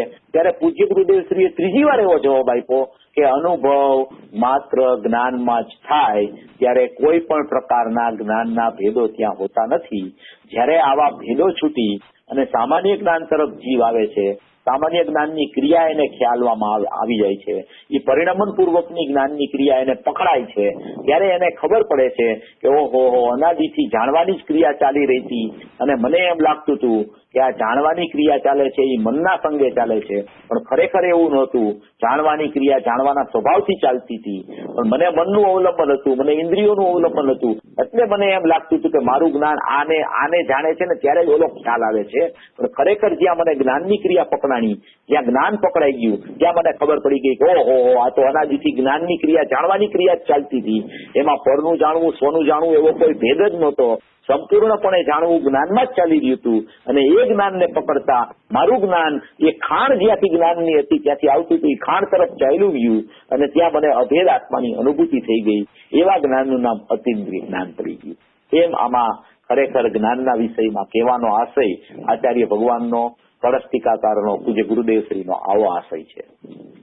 આપણે જરા આજે પરિણમનશીલ જ્ઞાનને આપણે પકડીએ તો પછી આપણે દ્રષ્ટિના વિષયને પકડીએ છીએ કે પ્રમાણના વિષયને પકડીએ છીએ? ના, આપણે એ પરિણમનને પેલા સૌથી પહેલા જીવને જ્ઞાનનો ઉપયોગ પકડાય છે. સીધો જ્ઞાયક પકડાતો નથી. પેલા એને જ્ઞાનનો ઉપયોગ ખ્યાલમાં આવે છે અને એ જ્ઞાનનો ઉપયોગ ખ્યાલમાં આવતા જ ખરેખર એ જ્ઞાન જ્યાંથી આવે છે એવો જ્ઞાયક દ્રષ્ટિનો વિષય હું પરિપૂર્ણ ચૈતન્ય પરમાત્મા છું એવો ખ્યાલ આવે છે. આ જ્ઞાન પ્રદાન કથનથી જ્યારે જ્ઞાન પ્રદાન કથનની ગાથાઓ ચાલતી હોય ત્યારે અનુભવ પ્રકાશમાં દીપચંદજીએ પણ આ વાત લખેલી છે કે જ્ઞાનના સહારે તું જ્ઞાયક સુધી પહોંચી જા. એટલે કે જ્ઞાનની ક્રિયા છે એ જ્ઞાનની ક્રિયા છે, એ કોઈ જ્ઞેયની ક્રિયા નથી, એ કોઈ વિપરીત ભાવ નથી, એ કોઈ પૂતગલનો ભાવ નથી, એ ખરેખર જ્ઞાનની ક્રિયા છે. અને એ જ્યાં સુધી જ્ઞાનના ભેદમાં ઉભો છે, જ્ઞાનની ક્રિયાના ભેદમાં ઉભો છે, ત્યાં સુધી અનુભૂતિ થતી નથી. પણ જ્ઞાનની ક્રિયા એને પકડાય છે અને એ ક્રિયા કોની છે, એ ક્રિયાનું પરિણમન ક્યાંથી આવ્યું છે, એવી મારી ચૈતન્ય સત્તા, ધ્રુવ સત્તા, અપરિણામી સત્તા, એકરૂપ સત્તા, દ્રષ્ટિના વિષયરૂપ સત્તા એ કેવી છે, ત્યાં એનું જ્ઞાન ચાલ્યું જાય છે. ત્યાં જ શ્રદ્ધામાં એને પ્રતીતિ આવી અને પ્રતીતિપૂર્વક સ્વસંવેદનનો જન્મ થઈ જાય છે. એટલે કોઈ જ્ઞાનની ક્રિયાથી કે કોઈ પરિણમનથી કોઈ કાંઈ એમાં ગભરાવાની જરૂર નથી. જ્ઞાનની ક્રિયા જ પેલા પકડાય છે. કોઈ પણ જીવને પેલા જ્ઞાનની ક્રિયા પકડાય છે અને જ્ઞાનની ક્રિયા પકડાય છે ત્યાં જ એને ખ્યાલમાં આવે છે કે આ ક્રિયા છે એનું ઉદ્ભવ સ્થાન, એનું ઉત્પત્તિ સ્થાન, એનો પ્રવાહ, એનું ધ્રુવનો એક વહેતો પ્રવાહ, જે ચૈતન્યના નૂરનું કુળ જે અંદરથી આવી રહ્યું છે, અંદરમાં વહી રહ્યું છે, એ જ બહાર આવે છે.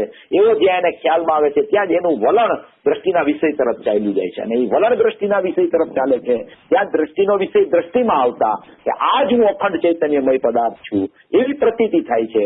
ત્યાં જ જ્ઞાનમાં એને સમ્યક જ્ઞાનનો જન્મ થઈ જાય છે. જ્ઞાન ક્રિયા કદી છૂટતી નથી અને જ્ઞાન ક્રિયાનું અહમ કદી હોય ત્યાં સુધી દ્રષ્ટિનો વિષય દ્રષ્ટિમાં આવ્યો નથી. જ્ઞાન ક્રિયાનું અહમ નથી હોતું. અહમ ત્રિકારી દ્રવ્યનું હોય છે, જ્ઞાન ક્રિયાનું જ્ઞાન હોય છે અને અહમ નિયમથી અપરિણામી તત્વનું હોય છે. અહમ શ્રદ્ધાનો વિષય છે, એ અહમ શ્રદ્ધા કરે છે શ્રદ્ધાના વિષયમાં. અને જ્ઞાન ક્રિયા જે છે એ સ્વભાવભૂત, એટલે કે જ્ઞાયકને કદી જ્ઞાન ક્રિયાએ છોડી નથી, એટલે જ્ઞાન ક્રિયા કોઈ દિવસ નિષેધવામાં આવી નથી. એવું 69-70 ગાથામાં આચાર્ય ભગવાને કર્તા કર્મ અધિકારમાં લીધું છે.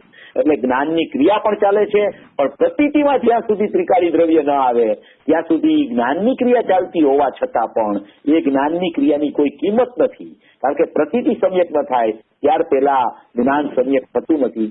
થાય છે બે એક સાથે, પણ છતાં પ્રતીતિ જ્યાં અહમ કરે છે કે આ જ હું છું ત્યારે જ એ જ્ઞાનનું નામ સમ્યક જ્ઞાન પડે છે. અને જ્ઞાનથી વિચાર કરો તો જ્ઞાન જે છે એ જ્ઞાનની ક્રિયા ચાલે છે, એ જ્ઞાનની ક્રિયા જાણવારૂપ વર્તી રહી છે. એવું જાણવું એવો આત્માનો સ્વભાવ છે. એવું જ્ઞાન જ્યાં એને પકડાય છે ત્યાં એ જ્ઞાન જ ખરેખર આત્મામાંથી દ્રવતું હોવાથી આત્મામાંથી એનો પ્રવાહ આવતો હોવાથી એ જ્ઞાનની દોરીએ જ્યાં જીવ ખ્યાલમાં લેવા માંડે છે જ્ઞાનને પકડીને, ત્યાં જ ખરેખર એ જ્ઞાયકમાં ચાલ્યો જાય છે. એટલે 2 પ્રકાર આવે છે શાસ્ત્રોમાં. બધા શાસ્ત્રોમાં 2 પ્રકાર આવે. એક દ્રષ્ટિ પ્રધાન દ્રષ્ટિનો વિષય આવે અને એક જ્ઞાનથી પણ જ્ઞાયકને કેવી રીતે ઓળખવો એ પણ વિષય આવે. જ્ઞાનથી જ્ઞાયકને ઓળખવાની એક વિધિ જે છે એ અપૂર્વ વિધિ છે, કારણ કે જ્ઞાન છે એ ચૈતન્યનું લક્ષણ છે.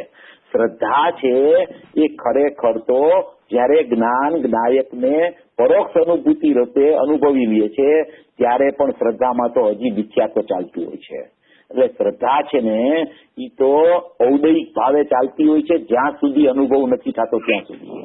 ત્યારે જ્ઞાન જે છે એ જ્ઞાન જ્યારે અનુભૂતિમાં આગળ વધવાના પ્રયાસે ચડે છે ત્યારે એની એક પરોક્ષ અનુભૂતિ રૂપ જ્ઞાન પણ પરિણમી જાય છે કે જેને સ્વવિકલ્પ સ્વસંવેદન 80મી ગાથામાં જયસેનાચાર્યએ કીધું છે, અમૃતચંદ્ર આચાર્યમાં પણ આવ્યું છે. એવું જે પ્રવચન સારની 80મી ગાથામાં જે જાણતો અનંતને ગુણ દ્રવ્યને પર્યાય પણ તે જીવ જાણે આત્મને તો મોહ પામે લઈ કરે, એમાં દ્રવ્ય ગુણ અને પર્યાય ચેતન ચૈતન્ય અને ચિદ વિવર્તન એવી જે વાત આવી છે એમાં એમ કહેવા માંગે છે કે આ ઉપયોગ તારો પ્રગટ છે એ ઉપયોગ એમ તને ખ્યાલમાં આવે ત્યાં જ ઉપયોગવાન પકડાઈ જાય છે. એટલે કહેવાનું તાત્પર્ય એમ છે કે જ્ઞાન છે એ ચૈતન્યનું લક્ષણ છે અને અસાધારણ ગુણ છે. ગુરુદેવે તો ત્યાં સુધી કીધું કે જ્ઞાન સિવાય કોઈ ગુણને કાંઈ ખબર નથી કે અમે કોણ છીએ. જ્ઞાન જ ખરેખર ચેતન છે, બાકીના બધા ગુણોને ગુરુદેવે અચેતનમાં નાખ્યા. એટલે જ્ઞાનથી જ્ઞાયક ઓળખવાનું વિધાન છે, કારણ કે જ્ઞાન પ્રગટ લક્ષણ છે. શ્રદ્ધા તો પ્રતિતિરૂપ હજી પ્રગટ થઈ નથી. પ્રગટ લક્ષણ તો જ્ઞાન દરેક જીવ પાસે છે, મોજૂદ છે, પ્રગટ છે દરેક જીવ પાસે. જ્ઞાનનો ઉપયોગ પ્રગટ છે, જેમાં જાણવાની ક્રિયા ચાલી રહી છે. એટલે પ્રગટ લક્ષણ દ્વારા લક્ષને ઓળખી શકાય છે. પ્રસાદ્યમાન દ્વારા પ્રસાદમાન આત્માને ઓળખી શકાય છે. એવું સમય સારવા પરિશિષ્ટમાં પણ આવ્યું છે. અને જ્ઞાન દ્વારા જ્ઞાયકને ઓળખી લે, જ્ઞાનની દોરીએ ચાલ્યો જા, એમ જે કીધું દીપચંદજીએ, બેનશ્રીએ કીધું. એટલે બધા જ્ઞાનીનો અભિપ્રાય એવો હોય છે કે દ્રષ્ટિનો વિષય તો દ્રષ્ટિમાં આવવો જ જોઈએ, એ તો પહેલામાં પહેલી વાત છે. પણ એની સાથે સાથે જ્ઞાનમાં નિર્ણયની ભૂમિકા પણ ચાલતી હોય છે. શ્રદ્ધા અને જ્ઞાનનો ખરેખર જ્યાં સુધી મૈત્રી થતી નથી ત્યાં સુધી અનુભવની પ્રક્રિયા પચતી નથી. જ્ઞાનને શ્રદ્ધાની મૈત્રીપૂર્વક જે જીવને ખ્યાલ આવવા માંડે છે પોતાના આત્માનો, ત્યારે ખરેખર એ જીવ મધ્યસ્થ થઈ જાય છે. અને જ્યાં એ જીવ મધ્યસ્થ થાય છે ત્યાં એ મધ્યસ્થ જ્ઞાન છે એ આત્માને પકડી લે છે, ત્યાં એને પ્રતીતિ સમ્યક દર્શન પૂર્વકની આવી જાય છે. આ એક બહુ અપૂર્વ વિધિ છે. ક્યાંય જ્ઞાનનો દ્રોહ ન થાય અને ક્યાંય દ્રષ્ટિના વિષયનો દ્રષ્ટિમાં પક્ષ ન થાય. એવી રીતે જે જીવ મધ્યસ્થી થાય છે, જ્ઞાન શ્રદ્ધાનો સુમેળ કરીને જે ચાલવા માંડે છે, જ્ઞાનની પર્યાય છે ને એ જ્ઞાનની પર્યાય એમાં ક્રિયા ચાલતી હોવા છતાં દ્રષ્ટિના વિષયથી તમે જુઓ તો એ જ્ઞાનની પર્યાય છે ને એનો ભેદ એમાં છે જ નહીં દ્રષ્ટિના વિષયમાં. અને જ્યારે એ જ્ઞાનની પર્યાયને તમે અનુભવની સરાણે ચડાવવા માટે વિચારતા હો તો એ જ્ઞાનમાં અનુભૂતિ સ્વરૂપ ભગવાન આત્મા અનુભવમાં નિરંતર જીવને આવી ગયો છે. એમ ક્યાંય કોઈ પણ વસ્તુને સમજવા માટે એનું યથાર્થતાપૂર્વકની જ્યાં સુધી સમજણ ન આવે ત્યાં સુધી થોડીક વાર એને એમ દ્રષ્ટિનો વિષય સારો લાગવા માંડે, થોડીક વાર એને જ્ઞાનની પર્યાયથી જ્ઞાનમાં અનુભવ થાય છે એ સારું લાગવા માંડે. એટલે શું થાય છે કે કોઈ વક્તા દ્રષ્ટિના વિષયથી પ્રતિપાદન કરતા હોય, કોઈ જ્ઞાનના વિષયથી પ્રતિપાદન કરતા હોય, પણ સમજનારે શું કરવું કે સમજનારે પોતાના અભેદ ચૈતન્ય તત્વને મધ્યસ્થતાથી સમજવું, જ્ઞાનને શ્રદ્ધાની મૈત્રીપૂર્વક સમજવું, ક્યાંય પક્ષમાં પ્રવૃત્તિશીલ ન થવું, કારણ કે પક્ષ હંમેશા મારે અને નિરપક્ષ હંમેશા તારે. એટલે જ્યાં સુધી કોઈ પણ વિષયનો પક્ષ રહીએ ત્યાં સુધી પક્ષાતિક્રાંત જીવ થઈ શકતો નથી. જેમ છે તેમ યથાર્થ જાણપણું અને જેમ છે તેમ યથાર્થ શ્રદ્ધાનો વિષય શ્રદ્ધામાં આવવો જોઈએ. એ આવે એવો મધ્યસ્થી જીવ પામવાનો અધિકારી છે. કારણ કે નહીતર શું થાય છે કે ક્યાંક ને ક્યાંક પક્ષ ચાલવા માંડે છે. કાં જ્ઞાનની પર્યાયનો પક્ષ ચાલે, કાં દ્રષ્ટિના વિષયનો પક્ષ ચાલે. અને આ બે પક્ષ છે ને તે અનુભવમાં બાધક છે.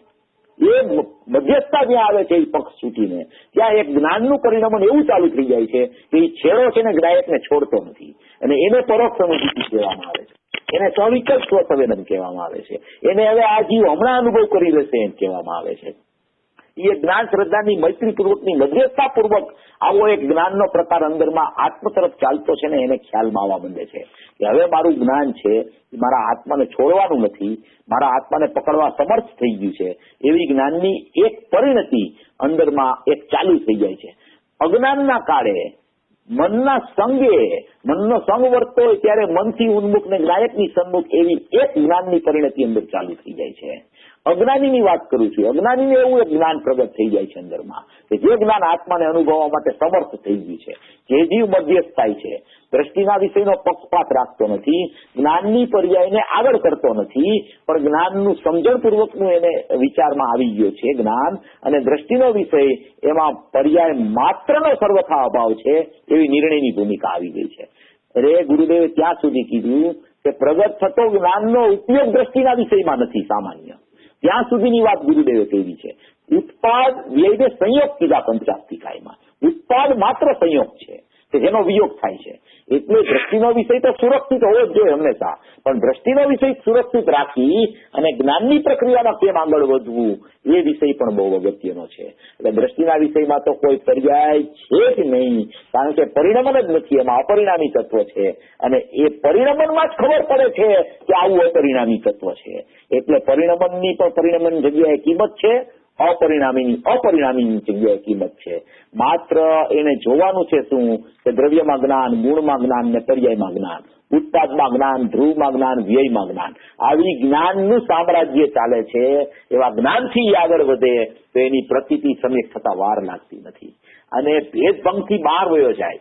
બધી શ્રુતને આગળ ન કરે, જ્ઞાનને આગળ કરે, જ્ઞાનની ક્રિયાને આગળ કરે, જ્ઞાયક ભાવ ત્રિકારી અપરિણામી છે નિષ્ક્રિય એને આગળ કરે, એમ પરિણમનનો વિચાર કરે ને અપરિણામીનો વિચાર કરે.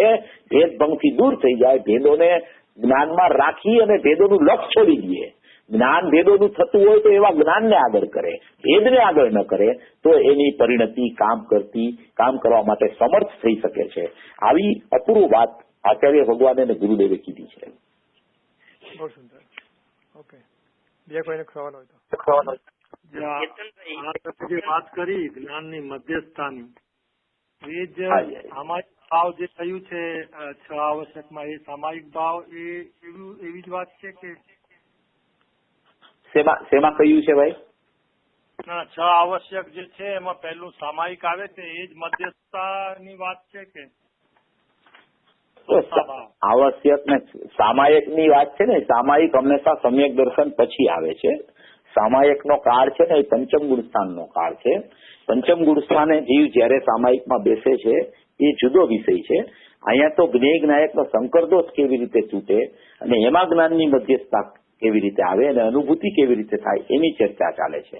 સામાયિક હંમેશા છે ને, એ સામાયિક હંમેશા એ પંચમ ગુણસ્થાને સામાયિક હોય છે. ચતુર્થ ગુણસ્થાન વાળો જયારે સામાયિકમાં બેસે ત્યારે એ તો વ્યવહારથી એને એમ કહેવાનો એક વિષય છે, બાકી ખરેખરી સામાયિક તો પંચમ ગુણસ્થાને ચાલુ થાય છે.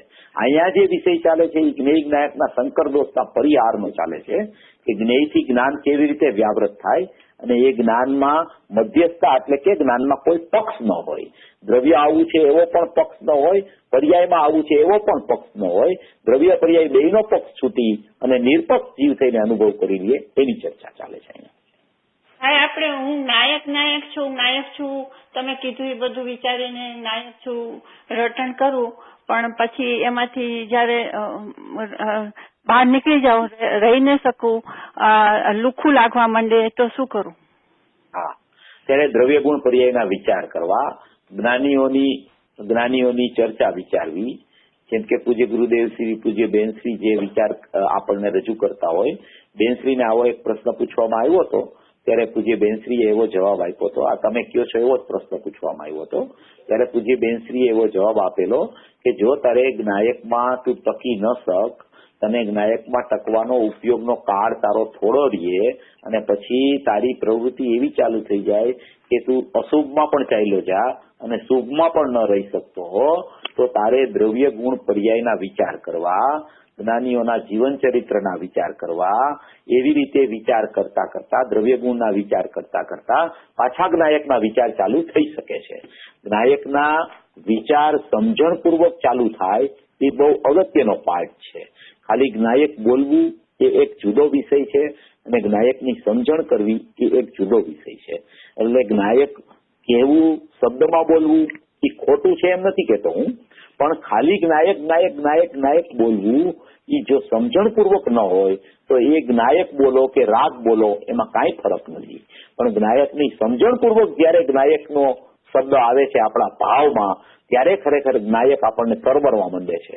અને એ જો ન તરવરે અને પાછો ભેદ તરફ આપણો વિકલ્પ ચાલ્યો જાય તો પાછો આપણે એમાંથી દ્રવ્ય ગુણ પર્યાયના વિચાર કરી અને જ્ઞાયકની સન્મુખતા કેવી રીતે થાય એનો પાછો વારંવાર પ્રયત્ન કરવો. વારંવાર પ્રયત્ન કરતા યથાર્થ સમજણપૂર્વક આપણું જ્ઞાન આત્માને ભેટવા માટે સમર્થ હોવાથી એવું કાર્ય પણ ભજી શકે છે. એટલે નિરાશ ન થવું, પ્રમાદ ન કરવો, પુરુષાર્થ ન છોડવો અને માત્ર યોગ્યતા ઉપર ન છોડવું, પુરુષાર્થી બનવું હંમેશા. અને ક્યારેય નિરાશ ન થવું કે હું જ્ઞાયકનો વિચાર કરું છું છતાં જ્ઞાયક ખ્યાલમાં નથી આવતો, કારણ કે જ્ઞાયક ખ્યાલમાં આવવાનો પણ સ્વકાળ હોય છે.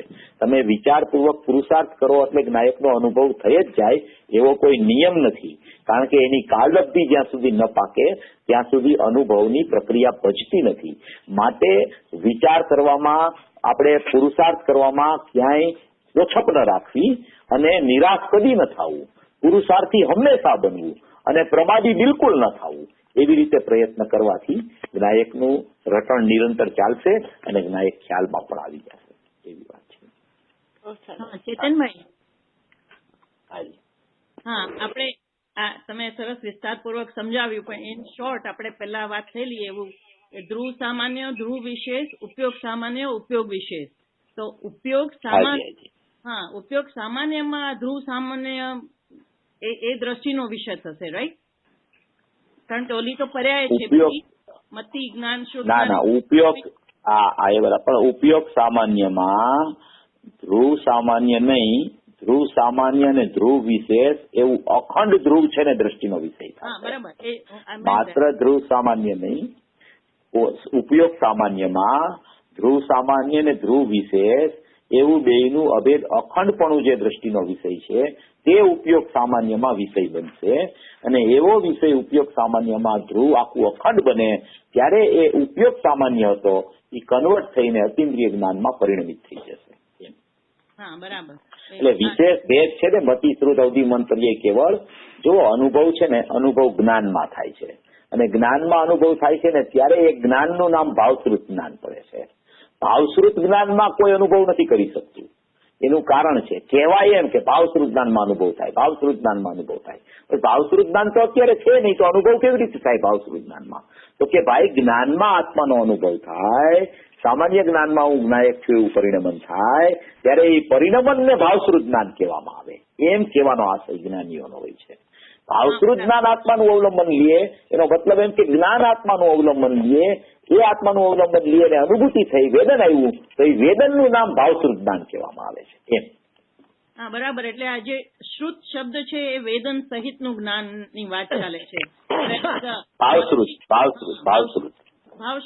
અને જયારે આપણે સામાન્ય ઉપયોગ સામાન્યની વાત કરીએ એમાં જે મતિશ્રુત ને આવે એ અલગ થઈ જાય ત્યારે એ છે. હા, એ મતિશ્રુત અલગ થઈ જાય એટલે કે મતિશ્રુત નો વ્યાપાર જ ન રહે ત્યારે, કારણ કે મતિશ્રુત છે ને એ જાણવાની અપેક્ષાએ એના નામ પડ્યા છે અને એ જાણવાની અપેક્ષાએ નામ પડ્યા છે. એ જાણવું જયારે સિદ્ધ થઈ જાય ત્યારે એ નામ નથી રહેતા કાંઈ, તો જ્ઞાન થઈ ગયું, આખું અખંડ જ્ઞાન થઈ ગયું, અભેદ જ્ઞાન થઈ ગયું. ત્યારે મતિ જ્ઞાન કયું, શ્રુત જ્ઞાન કયું એવું નથી હોતું. પણ જયારે અનુભૂતિ થઈ એટલે એમ કીધું કે અનુભવ થયો, વેદન આવ્યું તો એમ કે કઈ વેદન ક્યાં આવ્યું? તો કે અત્યારે આ કાળમાં જીવ પાસે ભાવશ્રુત જ્ઞાન છે અનુભવના સમયે, એટલે ભાવશ્રુત જ્ઞાનમાં અનુભવ થયો એમ કહેવામાં આવ્યું.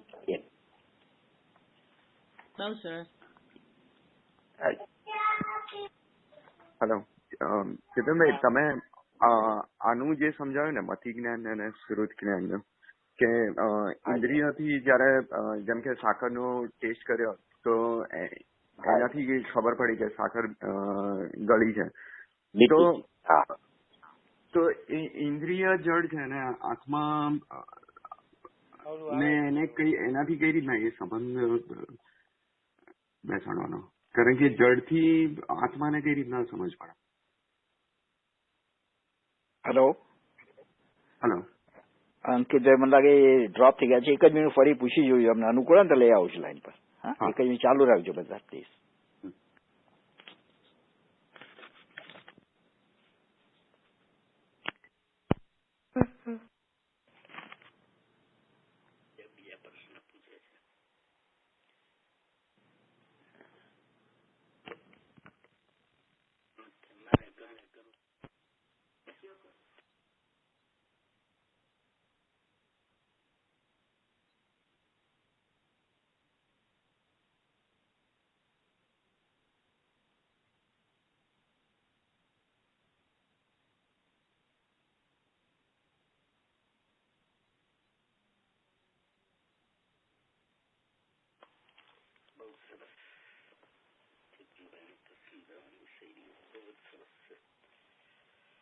હેલો અંકિતભાઈ. હા, તમે જરા ફરીથી પ્રશ્ન રિપીટ કરશો? ચેતનભાઈ લાઈન પર આવી ગયા છે. હા ચેતનભાઈ, એટલે બેઝિકલી ક્વેશ્ચન એમ હતો કે આપણે જયારે તમે સમજાવ્યું ને કે ઇન્દ્રિયથી જયારે સાકરને આપણે ટેસ્ટ કરીએ છીએ તો ખબર પડે છે કે એ ગળી છે, તો એ મતિ જ્ઞાન શ્રુત જ્ઞાનનો વિષય થયો. તો ઇન્દ્રિય જળ છે, તો જળથી આત્માને જ્ઞાન એ સંબંધ નથી સમજાતો. હા, એ તમારો વિષય સમજી ગયો. એકચ્યુઅલી એવું છે કે જે જ્ઞાન બહિર્લક્ષ કરીને પ્રવર્તતું હોય એવા જ્ઞાનમાં કોઈ ઇન્દ્રિય આવતી નથી, કોઈ રસિન્દ્રી એ જ્ઞાનમાં ભળી નથી જતી, કે જ્ઞાન રસિન્દ્રીમાં ભળતું નથી. પણ જ્ઞાનનો વ્યાપાર જયારે પરની સન્મુખ થઈને ચાલતો હોય, એક જ્ઞેયને લક્ષ કરીને જયારે જ્ઞાન ચાલતું હોય, ત્યારે એ જ્ઞાનને ખરેખર ઇન્દ્રિય જ્ઞાન ભાવ ઇન્દ્રિય કહેવામાં આવે છે. જ્યારે એ જ્ઞાનમાં ભાવિન્દ્રિય જે જ્ઞાન છે એમાં રસ સંબંધીનું જે જ્ઞાન વર્તે છે એ રસ સંબંધીનું જ્ઞાન થયું છે એને, અને એ સમયે એને આત્મા સંબંધીનું જ્ઞાન જ્યાં સુધી નથી થયું ત્યાં સુધી એકાંતે રસ સંબંધીના જ્ઞાનને ઇન્દ્રિય જ્ઞાન કહેવામાં આવે છે, ભાવ ઇન્દ્રિય કહેવામાં આવે છે, મિથ્યા જ્ઞાન કહેવામાં આવે છે. હવે એ જ જીવ જયારે એ જ જીવને અત્યારે રસનું જ્ઞાન થયું એ ઇન્દ્રિય જ્ઞાન કહેવામાં આવ્યું. હવે એ જ જીવ બીજે સમયે હું જ્ઞાયક ભાવ છું, અતિન્દ્રિય જ્ઞાન નહીં છું એવો અનુભવ કરી લે. હવે એ અનુભવ થઈ ગયો એને, આત્મિક જ્ઞાન એને પ્રગટ થઈ ગયું.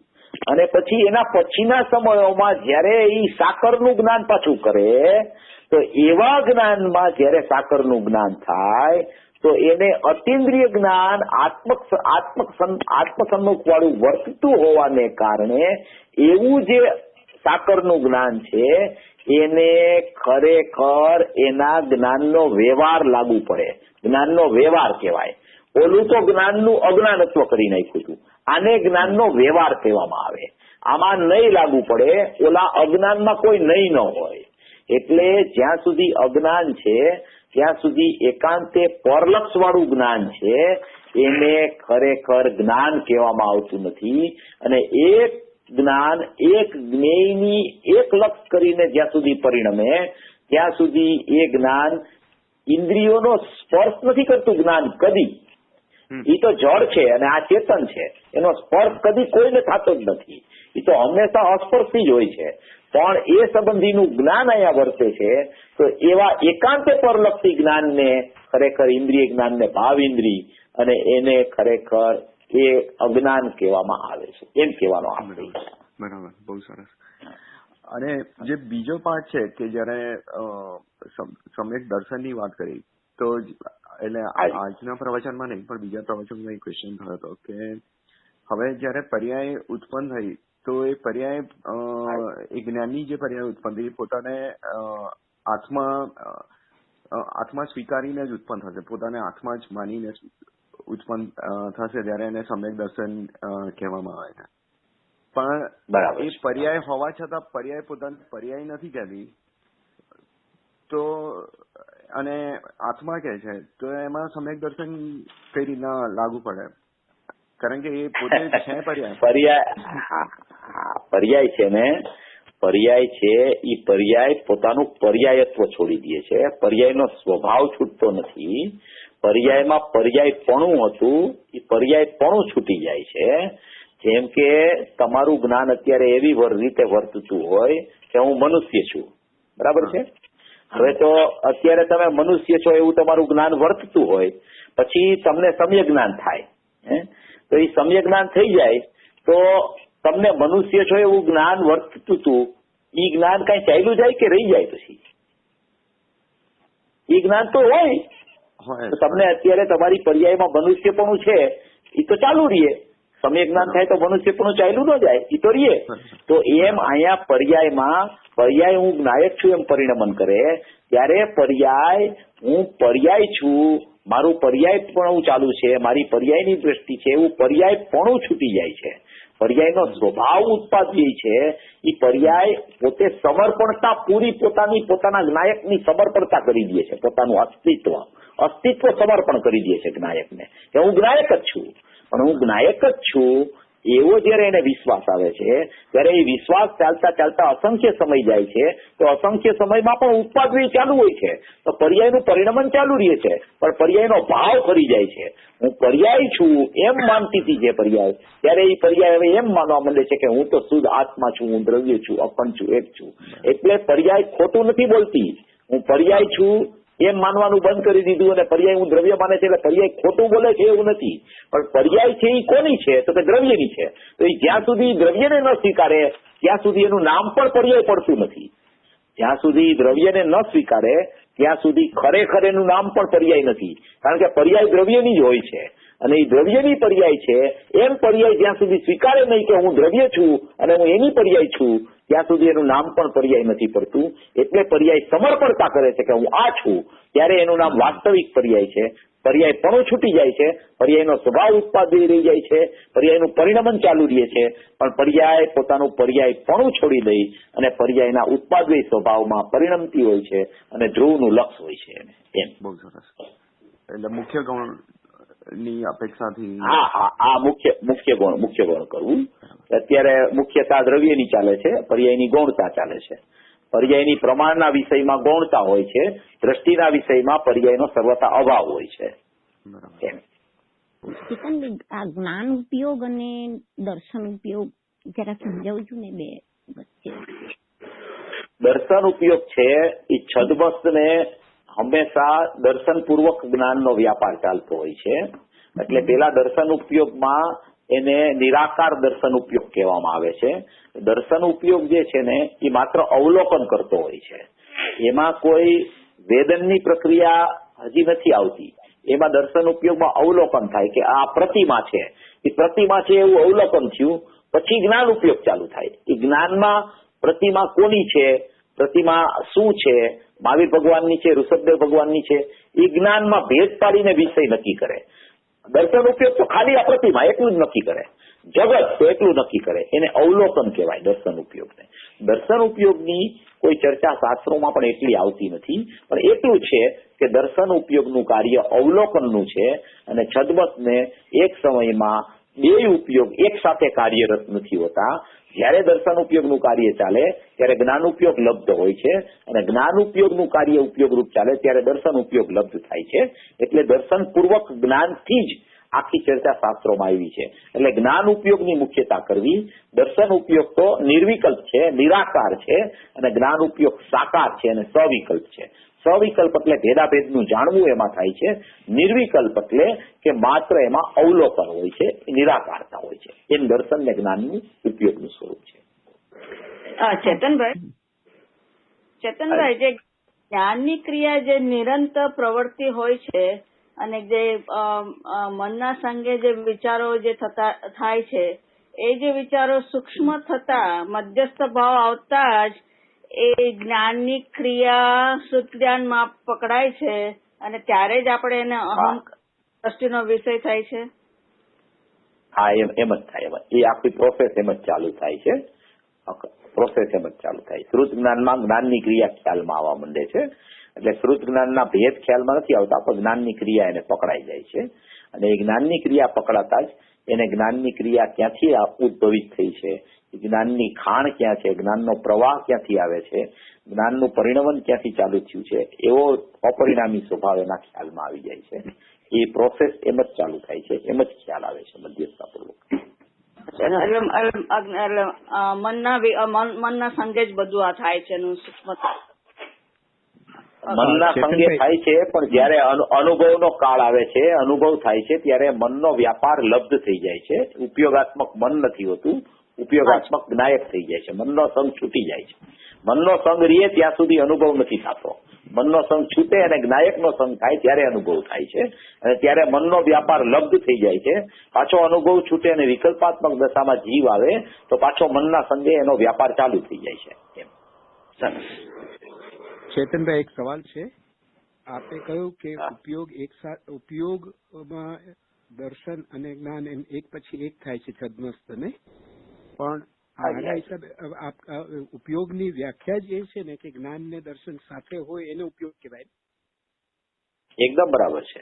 એમ જ હોય. પણ જ્યારે કોઈ પણ જીવ અત્યારે કેવળ જ્ઞાન જ્યાં સુધી કેવડીને કેવળ જ્ઞાનનો ઉપયોગ જ્યાં સુધી પ્રગટ ન થાય ત્યાં સુધી બે ઉપયોગનું કાર્ય એક સાથે હોવા છતાં ઉપયોગાત્મક રૂપે એક જ ઉપયોગ કામ કરતો હોય. લબ્ધ અને ઉપયોગ એવા બે ભેદ પડે એમાં.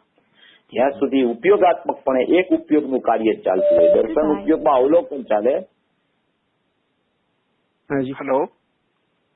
દર્શન ઉપયોગમાં અવલોકન ચાલે ત્યારે ખરેખર જ્ઞાન ઉપયોગ લબ્ધ હોય અને જ્ઞાન ઉપયોગ ઉપયોગાત્મક હોય ત્યારે દર્શન ઉપયોગ લબ્ધ રૂપે થઈ જાય. ઉપયોગ તો બે એક સાથે જ હોય, કોઈ આગળ પાછળ ન હોય ઉપયોગ.